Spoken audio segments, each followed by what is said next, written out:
আমরা চাই যে রাজশাহী বিশ্ববিদ্যালয় দেশের দ্বিতীয় বৃহত্তম বিশ্ববিদ্যালয়, এটার মান ধরে রাখবে এবং সারা বিশ্বে আমাদের রাজশাহী বিশ্ববিদ্যালয়ের ছাত্রছাত্রীরা যেখানে যাবে পড়াশোনা করতে, হায়ার স্টাডি করতে, আরো উন্নত পড়াশোনা করার, তারা যেন সম্মানের সাথে পড়াশোনা করতে পারে। চাকরির ক্ষেত্রে বাংলাদেশে জানি তারা অত্যন্ত দাপটের সাথে চলতে পারে। আমরা তাদের জন্য আমরা আশা করি যে সেই ব্যবস্থা করার চেষ্টা করি। যে কোনো বিষয়ে অন্তত নেতিবাচক নিউজটা আগে প্রচার, আপনারা ঘটনাগুলো জানবেন, দেখবেন, তারপরে প্রচার করবেন। রাজশাহীতে আর কতটুকু মিডিয়া আছে, ঢাকাতে তো হাজার হাজার মিডিয়া, ঢাকা রাজশাহীতে তো ওইভাবে নেগেটিভ মেসেজ আসে না, কিন্তু আমাদের হয় না, তার আগে প্রচার হয়ে যায়, পরে দেখা যায় যে সেটা আসলে ফলস। যাই হোক, এটা এই বিশ্বদের মান মর্যাদা রক্ষা করার দায়িত্ব আমার, আপনার সকল। বিসমিল্লাহির রহমানির রহিম। রাজশাহী বিশ্ববিদ্যালয়ের আজকে আমরা দুজন উপাচার্য হিসেবে যোগদান করলাম। মহান রব্বুল আলামিনের কাছে শুকরিয়া জ্ঞাপন করি। সাথে বাংলাদেশ সরকারের প্রধান যিনি নিয়েছেন, আমরা তাদেরকে তাদের ধন্যবাদ জানাই। রাজশাহী বিশ্ববিদ্যালয়ে আপনারা জানেন যে অনেক চ্যালেঞ্জ আছে। এই চ্যালেঞ্জগুলা আমাদের সম্মানিত উপাচার্য যখন জয়েন করে উনি কিছু কথা বলেছেন। সেগুলোর মধ্যে সবচেয়ে বড় বিষয় হচ্ছে যে আপনার শিক্ষা সংক্রান্ত বিষয়।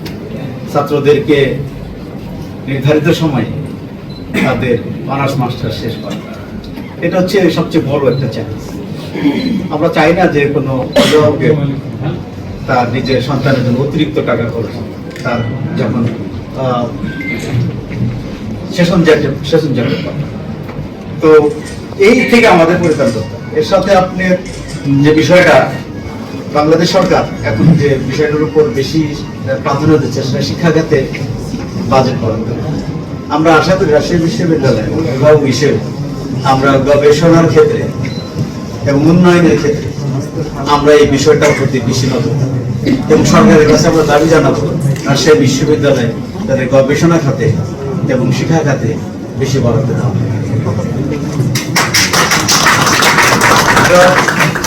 রাজশাহী বিশ্ববিদ্যালয়ে ছাত্র শিক্ষক সম্পর্ক জোরদারের চেষ্টা করব। এই বিশ্ববিদ্যালয়ে যাতে সবাই মিলে সুন্দরভাবে এটা উন্নতি করে এবং এটার একাডেমিক এক্সেলেন্সি এবং এটা রিসার্চ অ্যাক্টিভিটিস আমরা যাতে করে একটা পর্যায়ে নিয়ে যেতে পারি, এটা হচ্ছে আমাদের আমরা চাই যে রাজশাহী বিশ্ববিদ্যালয় দেশের দ্বিতীয় বৃহত্তম বিশ্ববিদ্যালয়, এটার মান ধরে রাখবে এবং সারা বিশ্বে আমাদের রাজশাহী বিশ্ববিদ্যালয়ের ছাত্রছাত্রীরা যেখানে যাবে পড়াশোনা করতে, হায়ার স্টাডি করতে, আরো উন্নত পড়াশোনা করার, তারা যেন সম্মানের সাথে পড়াশোনা করতে পারে। চাকরির ক্ষেত্রে বাংলাদেশে জানি তারা অত্যন্ত দাপটের সাথে চলতে পারে। আমরা তাদের জন্য আমরা আশা করি যে সেই ব্যবস্থা করার চেষ্টা করি।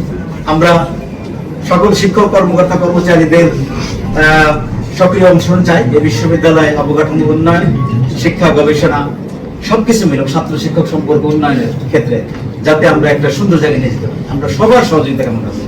ইনশাআল্লাহ আমাদের সেই প্রত্যাশা আছে, সে চেষ্টা থাকবে এবং আপনারা সহযোগিতা করুন। আজকে যেভাবে আমরা সবাই যেভাবে আমাদেরকে অভিনন্দন জানিয়ে যোগদান করালেন বা আমরা করলাম, এই মুহূর্তটা জানি আমাদের বিদায় সময় থাকবে।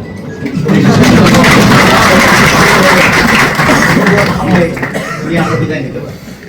তো সবাইকে অনেক কষ্ট করছেন বড় মধ্যে, আপনাদের সবাইকে অশেষ অশেষ ধন্যবাদ জানিয়ে আমার বক্তব্য শুরু করছি।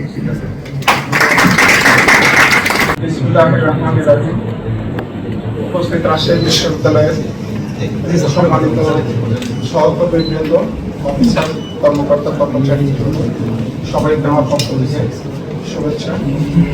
আপনারা জানেন একটু আগে আমি এবং প্রফেসর মাহমুদুর রশিদ রাজশাহী বিশ্ববিদ্যালয়ের উপাচার্য পদে যোগদান করেছি। প্রথমে মহান রাব্বুল আলামিনের কাছে কৃতজ্ঞতা প্রকাশ করছি। একই সাথে এই প্রক্রিয়ার সাথে যিনি জড়িত ছিলেন বাংলাদেশের গণপ্রজাতন্ত্রী বাংলাদেশ সরকারের মাননীয় প্রধানমন্ত্রী, শিক্ষামন্ত্রী, শিক্ষা বিষয়ক উপদেষ্টা এবং আইসিটি উপদেষ্টা সহ এই প্রক্রিয়ার সাথে সংশ্লিষ্ট সকলকে আমার ব্যক্তিগত পক্ষ থেকে কৃতজ্ঞতা জানাচ্ছি। আমি শ্রদ্ধাভরে স্মরণ করছি ৭১-এর স্বাধীনতা যুদ্ধের শহীদদের, ৯০-এর গণ আন্দোলন সহ গত ১৭ বছর স্বৈরাচার বিরোধী আন্দোলনে যে সমস্ত ছাত্র জনতা শহীদ হয়েছে, জুলাই বিপ্লবের শহীদদেরকে শ্রদ্ধাভরে স্মরণ করছি। আপনারা জানেন রাজশাহী বিশ্ববিদ্যালয়ের দ্বিতীয় আমাদের পাশেই শুয়ে আছেন আমাদের সর্বজনের শ্রদ্ধেয় শহীদ শামসুল জোহা স্যার, তাকে শ্রদ্ধা স্মরণ করছি। রাজশাহী বিশ্ববিদ্যালয় দ্বিতীয় বৃহত্তম বিশ্ববিদ্যালয়, এটা আমরা সবাই জানি, কিন্তু আমরা বিভিন্ন জায়গায় গিয়ে দেখি যে আসলে সেই দ্বিতীয় বৃহত্তম বিশ্ববিদ্যালয়ের সুযোগ সুবিধা বা অধিকারটা আমরা পাই না। আমি বিশ্বাস করি আমরা যদি সবাই ঐক্যবদ্ধভাবে চেষ্টা করি, ইনশাল্লাহ আমরা আমাদের সেই অধিকারগুলোকে আদায় করতে পারবো।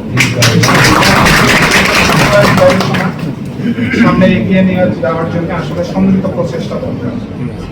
আমি জানি না এখানে মিডিয়া, ইলেকট্রনিক মিডিয়া কেউ আছেন কিনা জানি না। যে কোনো বিষয়ে অন্তত নেতিবাচক নিউজটা আগে প্রচার, আপনারা ঘটনাগুলো জানবেন, দেখবেন, তারপরে প্রচার করবেন। রাজশাহীতে আর কতটুকু মিডিয়া আছে, ঢাকাতে তো হাজার হাজার মিডিয়া, ঢাকা তো ওইভাবে নেগেটিভ মেসেজ আসে না, কিন্তু আমাদের হয় না, তার আগে প্রচার হয়ে যায়, পরে দেখা যায় যে সেটা আসলে ফলস। যাই হোক, এটা এই বিশ্ববিদ্যালয়ের মান মর্যাদা রক্ষা করার দায়িত্ব আমার, আপনার সকল। একই সাথে আমি ধন্যবাদ জানাচ্ছি মাইনুদ্দিন ভাই, উল্লেখ করেছেন আসলে বিশ্ববিদ্যালয়ে আমরা ১৭ বছর তো একসাথে আন্দোলন করেছি বিভিন্ন প্রোগ্রাম। তো প্রয়োজন হলে অবশ্যই ওনার সহায়তা আমরা দেবো। পাশাপাশি আপনারা আমাদেরকে এখানে যারা আছেন, বিশ্ববিদ্যালয়ের একটা সবচেয়ে বড় সমস্যা আমি ফিল করি ছাত্র ও শিক্ষকের সম্পর্কের চরম আমরা আশা করবো মামুন ভাইয়ের সাথে বিদায়ের দিন যেন আমরা এভাবে হাসি মুখে বিদায় নিতে পারি। আবারও আপনাদের সহযোগিতা কামনা করে আমার কথা এখানে শেষ করছি। ধন্যবাদ সবাই।